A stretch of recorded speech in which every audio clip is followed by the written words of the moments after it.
to Living Japan, the channel which talks about travelling, visiting and living abroad here in Japan. My name's Max and I'm going to be sharing with you some of my experiences from coming over here to Chiba, Japan. Now, in the last couple of weeks I've been talking about preparing yourself from coming from your hometown over here to Japan. And last week we looked at learning Japanese, so some useful resources for learning Japanese and some good ways to get started. Today we're going to be looking at finding a job here in Japan. Now, to work in Japan you're going to need three things. The first thing you're going to need is a degree. Now, this is a university degree, so in the US that's 4 years of study and in the UK that's 3 years of study. The subject that your degree's in doesn't really matter. The degree itself is actually needed for the visa. If you want to work in Japan, you're either going to need a working holiday visa or a working visa. And both of these require that you have a degree in a subject. So if you're still in school, keep working hard. And if you don't have a degree yet, maybe time to think about getting one. The second thing you're going to need is to live in Japan. Yeah, you heard me right there. Now, I know it might sound a bit strange. Max, I want to live in Japan and I need a job to be in Japan, but to get a job I need to live in Japan. How does that work? Yeah, it's a kind of complicated system, but it kind of makes sense. So you see, there's a big issue of foreigners coming over here to Japan and not adjusting to the different culture very well. And if you can imagine being one of those companies and spending all that money to pay for the visa for that various person, in some cases flying them over here and working out their accommodation, and they only come over for 3 to 6 months and then decide, yeah, Japan's not for me, and go back home. Yeah. So many companies in Japan, they only really hire you if you are already in Japan. This basically gives them a guarantee that you are aware of Japanese culture, that you want to be here, and in many cases it also shows them that you can speak some kind of Japanese. So the third thing you're going to need if you want to work in Japan, and this is going to be specific to working in offices, is what they call a JLPT Level 2 qualification. I know. What is a JLPT? Well, JLPT actually stands for Japanese Language Proficiency Test. It's basically just a qualification that says how good you are at speaking Japanese. There's 5 levels to JLPT system.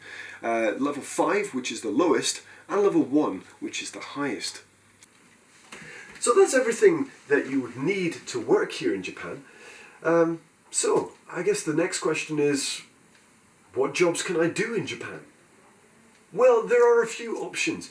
Probably the most common and the most famous for most foreigners coming to Japan is working in an ikaiwa. An ikaiwa is basically a language club or a study school.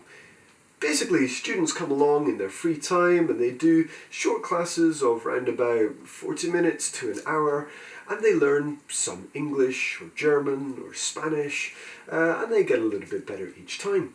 The lessons, they vary in difficulty depending on the person's ability, with basic being very basic, just vocab and pronunciation, and the advanced usually being pretty advanced.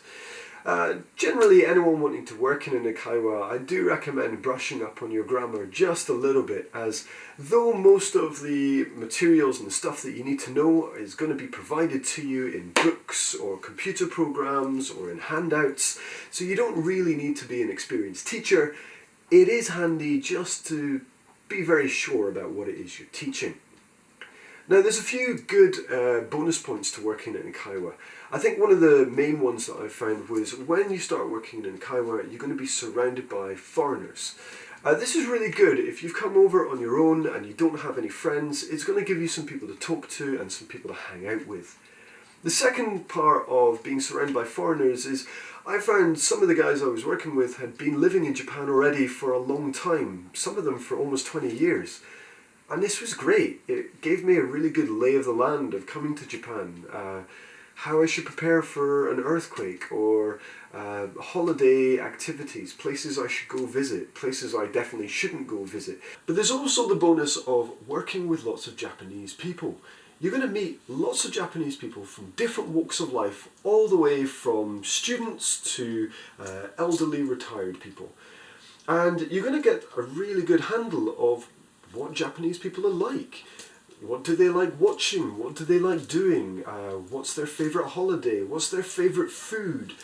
Side note on that. Pretty much everyone in Japan is crazy about food, and it's kind of like going to someone in the UK, how about this weather, eh? Everyone always wants to talk about it. So apart from Ikaiwas, we also have ALTs as an alternative job. Now this stands for Assistant Language Teacher. It's pretty much the same kind of job as working in an Ikaiwa, except from you're working in an educational facility. So you're going to have the same class day in, day out. You're going to be responsible for marking, getting them through examinations, and also giving them feedback throughout that time. If you're someone who has teaching experience, ALT is probably going to be a little bit more preferable for you, but just a word of warning, if you work as an ALT, you're going to need more proficiency in Japanese. Now, aside from teaching English, we also have a few options. We have the Japanese Mentorship Program. Now, this is a really good option. I usually recommend it for people who are students or at university, people who are considering coming to work in Japan. So the mentorship program basically allows you to come over here in Japan and work under some kind of mentor. Learn from them, get practical Japanese work experience, learn Japanese work language, and you usually get to live with a host family as well, so it gives you a kind of really nice taste of the culture. One thing to know about the Japanese mentorship program is you do not get paid. In fact, you pay to take part in the program. I heard prices pitched around about £1,000 to £2,000 for about 2 months, so that's a bit expensive. However, if you are someone who's at university and you have a goal, you want to work in Japan, there's not really going to be any replacement for this. This is going to be really handy. It's not only going to give you the experience of living and working in Japan and experiencing Japanese culture firsthand, which, by the way, there is really no replacement for hands-on experience with Japanese culture. Trust me, I read so many books before coming here to Japan, and to be honest, nothing really prepared me like actually being here in Japan and experiencing the lifestyle. So as well as the culture, you're also going to get the chance to give a positive impression to a company that might hire you later down the road. So in this case, I generally say that the mentorship program is a possibility. Now, the last option I put out there only for some people, and this is a company transfer. This is basically going to depend on you working in a company that has a Japanese branch or a Japanese subsidiary company. And obviously, it's only really going to be an option if that company is open to transferring you. However, if they are, and it is something that interests you, I definitely recommend knuckling down on that Japanese study. So, these are the options for working over here. And you might be asking yourself, well, where can I find some of these job opportunities? Well, most of the job opportunities for foreigners over here in Japan, they actually come from job boards or job websites. The two probably most famous ones that I know of are Daijobs and Gaijin Pot Jobs. Now, both of these are just websites that list open vacancies that Japanese employers are looking for foreigners, or sometimes foreign employers are looking for employers. It's a really good way to find work, and also a good way to find work specifically for foreigners. Now, both of these websites, it's important to know, also give extra information about living in Japan, dealing with everyday life in Japan, some of the things that might happen, and some of them even have communities that you can get involved with and kind of make friends with. So I'll leave a link for both of those job boards down in the description. Check them out if you're thinking of coming over here.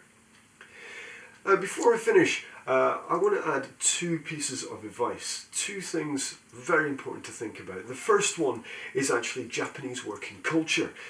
In Japan, your job is your family, and this has been the view for a very long time. It's only recently beginning to change. In fact, for a long time, Japanese salarymen, as they're called, or businessmen, would work in the same company for their entire lives, retire, and that was that.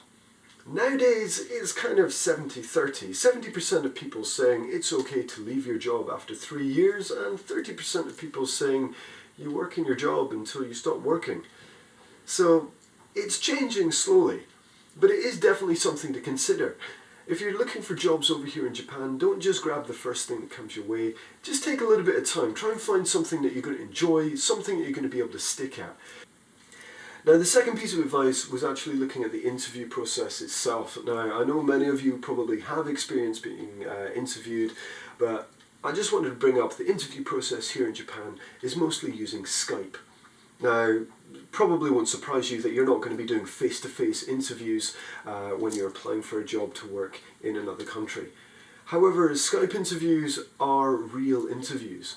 And I bring this up because it's really easy for people to be giving a Skype interview in their living room, in their bedroom, in their office, still in their pajamas, drinking tea or slouching, kind of relaxing. And it's still an interview, so you have to treat it like an interview and come at it with that same professional attire and attitude as you would a normal job. Especially in Japan, they're going to see it as a lack of respect or just lack of discipline if you're showing up to your Skype interview late or not really well dressed or not even with the right attitude. So two things definitely to keep in mind when you're thinking about coming to work here in Japan. Now, if you like this video, please do me a favour, hit that like button, hit the subscribe button. If you want to hear more about the videos coming up, hit the bell icon and you'll be kept in touch. If you have any comments on the video, you have any videos you want me to do, please mention them below and I'll get back to you as soon as I can. But before we finish up here, I'm also going to add in the descriptions a few links. As I mentioned, I'm going to add those links to the job board, and I'm also going to add the link to a really handy podcast that I found, which actually interviews a guy who used to work at gaijin jobs and dai jobs, and he basically talks about working in Japan and some things that you're going to have to think about if you want to come over here and work. So definitely check that out if you're interested in coming here and working here. So apart from that, I'll see you guys next time where I'm going to do a video on visas, how long it takes for them to come through, what kind of visa you need, and what kind of visas are an option for you. Until then, take care, have a lovely time, and peace.